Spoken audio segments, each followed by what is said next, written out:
So, napag-usapan natin kanina, pataas na pataas through the years ang unprogrammed Yeah. funds, di ba? Unang-una sa lahat, totoo ba to? Bakit siya tumataas? And pinaka-importante, is this good or bad for the Filipino people? Okay, number one, yes, continuously siya pataas. Dahil dati naman yung unprogram, talagang for, yung bang hindi mo siya na-program kasi last minute, kailangan mo ng pera.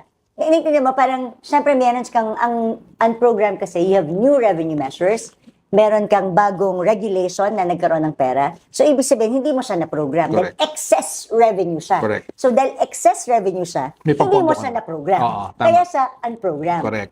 Pero kung i-build mo yung excess revenue nang wala siya sa lugar, kumbaga nag-invento ka lang para magka-excess revenue ka. Katulad ng sinabi ko before, ang definition dati ng excess revenue is non-tax revenues. Correct. Tapos meron silang target.